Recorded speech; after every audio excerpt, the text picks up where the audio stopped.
Assalamualaikum warahmatullahi wabarakatuh. Perkenalkan, nama saya Irza Amanda Al-Khairiyah. Saya lahir di Sragen, Jawa Tengah pada 2 Maret 2003. Masa kecil saya habiskan di Desa Jirapan. Di desa tersebut, saya bersekolah di SDN Jirapan 4. Sewaktu di sekolah dasar, saya dikenal sebagai siswa yang cukup aktif dalam mengikuti perlombaan.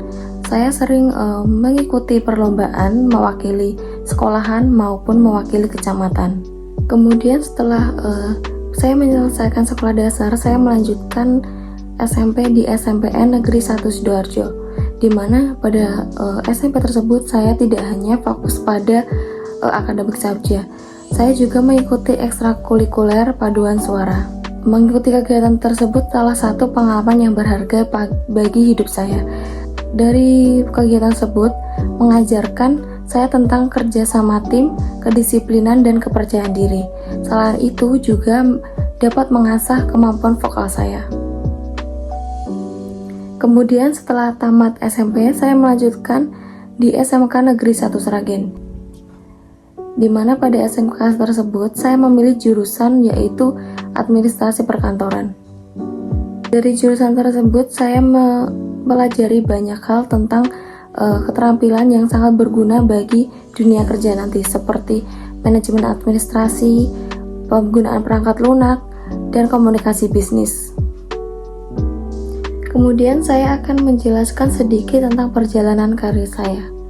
Selama masa COVID-19, banyak aspek berubah dalam hidup saya, terutama pada cara saya merawat diri.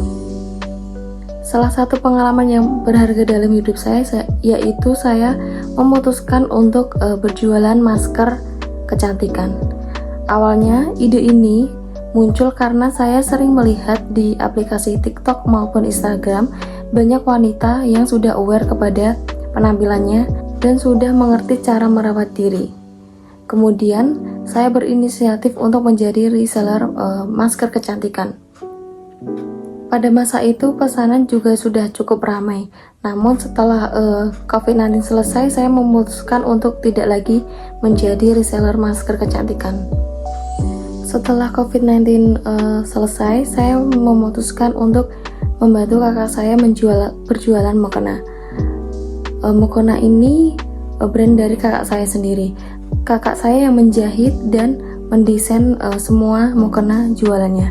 Kemudian saya membantu untuk memasarkan di sosmed dan membantu mengantarkan pesanan via offline. Kemudian saya akan menjelaskan sedikit tentang pengalaman behavioral saya dari punishment dan rewarding.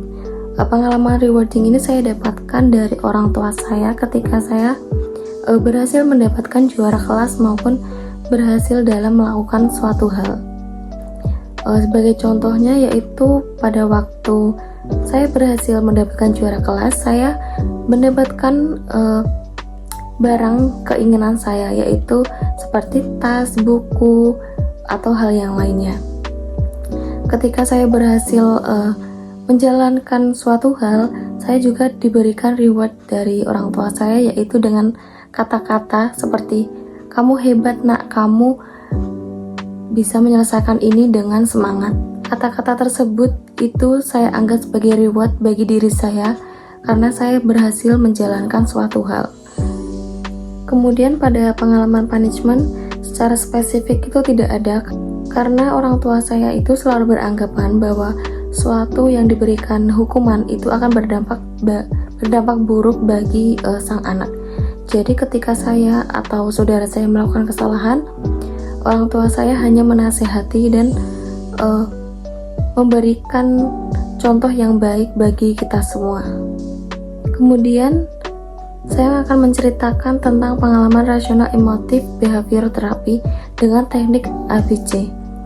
Dari pengalaman REBT ini saya akan menjelaskan cerita saya atau pengalaman saya waktu dulu saya ditolak di kampus impian saya.